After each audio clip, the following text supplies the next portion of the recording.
Ladies and gentlemen, boys and girls, welcome back to another episode of Bet the Over. I'm your host, Kevbo, and in this episode, we're going to break down the offseason so far. As we all know, we're still in the last week of the season, or the last 2 weeks of the season. The Super Bowl champion will be, I guess, announced, or the Super Bowl will conclude next Sunday. And as we all know, we got Seattle versus New England, 2015 all over again. I feel like the Legion of Boom and Brady's going to run out of the tunnel, but it's going to be a great last week or two of the season. The NFL season really flew by. Thanks for staying tuned the entire time with me and up to date with all the Giants news. And I'll continue to upload through the offseason as more news breaks. But in this episode, we'll get into the staff moves that were made by John Harbaugh slash Joe Sheen. As we all know, John Harbaugh is really the GM this offseason. They've given him full reign of the entire team, and he's really broke down the entire staffing roster for the most part. We'll get into it right now. He moved a lot of people out. There was only one person I think he kept. It was like the outside linebacker coach. In this episode, I'll talk about the biggest moves that were made by the Giants. Starting off first, we'll go with the obvious one, Shane Bowen, defensive coordinator. He was fired, I think it was either at the end of the season or right as soon as the offseason started. We all saw it coming. Shane Bowen, for the most part, the Giants' defensive line had a pretty solid, they have a young, solid defensive line. They had Burns, the second most sacks in the league, Abdul Carter, who's a promising rookie who picked it up later in the season, Dexter Lawrence. And for the most part, the defense looked very stagnant. Their sacks were okay, but they didn't really turn the ball over. He didn't really mix up the pass rush coverages or lanes. There was no real stunts. I feel like it was just four men, rush the quarterback, go try and get him. And it definitely didn't seem to work because the Giants defense gave up a lot of points, it felt like, and they were ranked in the bottom half of the league. I'll get into the exact statistics a little bit later in the video. So he was the first firing of the 2025-2026 offseason. The next guy that they've got rid of was Kevin Abrams. He was the senior vice president of football operations. Kevin Abrams was actually part of the Giants organization for 30 years. So that goes to show John Harbaugh, doesn't matter your time in the organization or your reputation. If he didn't like you and he doesn't think you're better for the New York Giants organization, he'll get rid of you. Doesn't matter your length of time in the league. He's been in the NFL, Kevin Abrams, for 30 years, and he got rid of him. Next guy on the list, for the most part, I think most Giants fans wanted him to stay. I know myself wanted this guy to stay, Carmen Brasillo. He was the offensive line coach. He came over from the Raiders. He also brought Illuminor with him, or they go hand in hand. The main reason I think they should have kept him is because he did a great job this year. They were one of the top offensive lines. The Giants this year, they were ranked, I think, within the top 10. I'll get into the specifics in a little bit. And it was kind of sad for him to go. However, you got to trust John Harbaugh. He's going to bring in the next best guy. And you got to really trust the process. If John Harbaugh didn't want him, I trust his vision and sight. He's been doing this a long time. Although I thought he would be one of the offensive line coaches or special coaches that we'd keep. Next, we'll get in the defensive line coach we were fired was Andre Patterson. He was on the team for 2 years. He was hired with Brian Daboll. They got rid of him. Similar to Shane Bowen, the Giants' defensive line was young and pretty exciting for the most part, and he definitely didn't get the most out of those guys. Next guy we fired was inside linebacker coach John Igor. I don't even know how to say his name. The linebacker play wasn't very good this year. Micah McFadden was one big part of why maybe the linebacker as a whole unit wasn't very good, because he got hurt earlier in the season and their run defense went absolutely downhill as soon as he got hurt. So looking for a new inside linebacker coach. Monquan Manuel, the secondary coach slash pass game coordinator, he was fired. And then Jeff Burris, the cornerback coach, was also fired. Now, as I said, John Harbaugh truly cleaned house. He got rid of basically everyone. And Joe Shane really didn't seem like he had much say in this. I'm sure he gave him the okay, but John Harbaugh is getting his guys, and now we'll get into the guys he hired. So the biggest one dropped this week.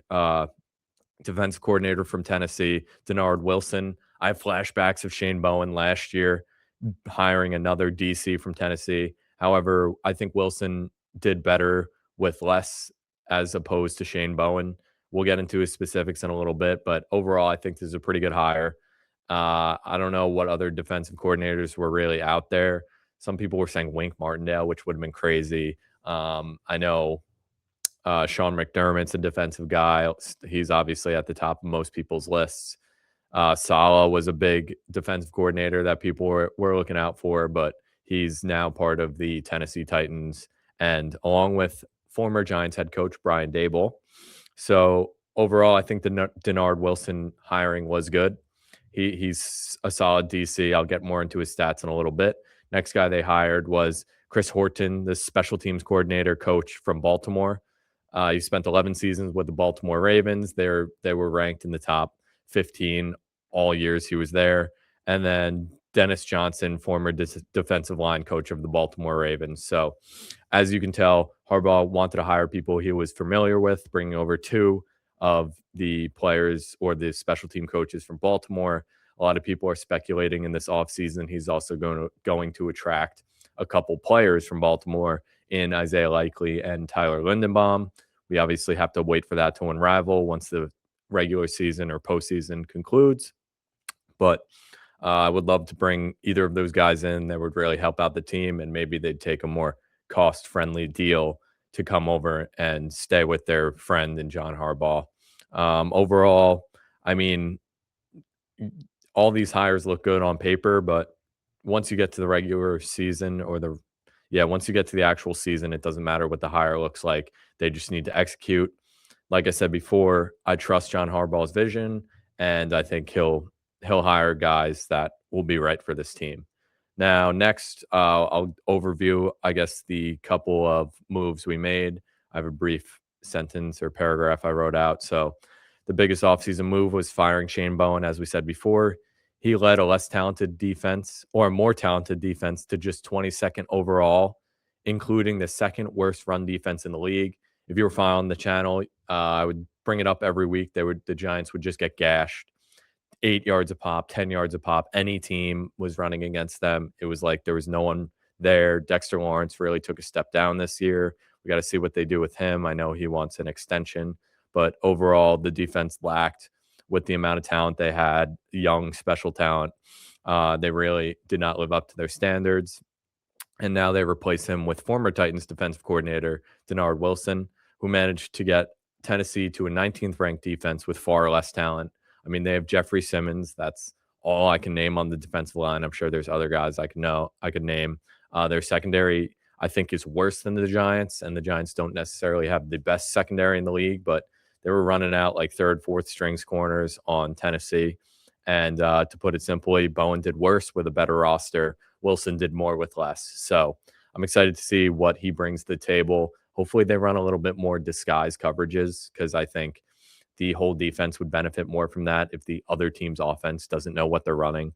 Whereas Shane Bowen, it would be left end, right end, two defensive tackles rushing straight every play. And the other team could easily just game plan against that, and there was no sort of pressure. I think it'll help everyone, especially like a Abdul Carter, who did start out this year a little bit slower. He picked it up at the end, but I think new system might benefit him greatly, and those sack numbers might increase. And for those that say Abdul Carter is a bust, that's not the case. I know his numbers weren't necessarily the best, but those people are just stat watching. They don't look at any of the pressures or anything. And one of the main reasons I think Brian Burns had such a great season is because Abdul Carter was causing pressure, which would lead to the quarterback running towards his side or stepping up in the pocket, running right into Brian Burns. So overall, I think Abdul Carter's season was good. I'd give it like a B minus or a C plus, which is solid for a rookie. He showed flashes, and that's basically what you want out of your young guys. And let me give it to Joe Shane. This past draft definitely looks like he hit on a couple of those big guys in Abdul, Jackson Dart, Scattaboo, and Darius Alexander started to play a little bit better towards the end. Uh, Membu, sorry. He definitely looked like he was making progress towards the end of the season. If he could build on this season, he could potentially be a starting guard for us. And we'll see what they do at right tackle. And next, we'll get into the biggest surprise of this hiring slash firing cycle. Like I said before, the biggest surprise was firing of Carmen Brasillo, the offensive line coach. He led the Giants' offensive line to a solid ninth ranked, according to PFF. PFF's final 2025 offensive line article. A significant improvement. 2024, they ranked 30th. And I think the past 5 years, the Giants were 28th or worse in the league. So he obviously improved them significantly. And it's kind of sad to see him go.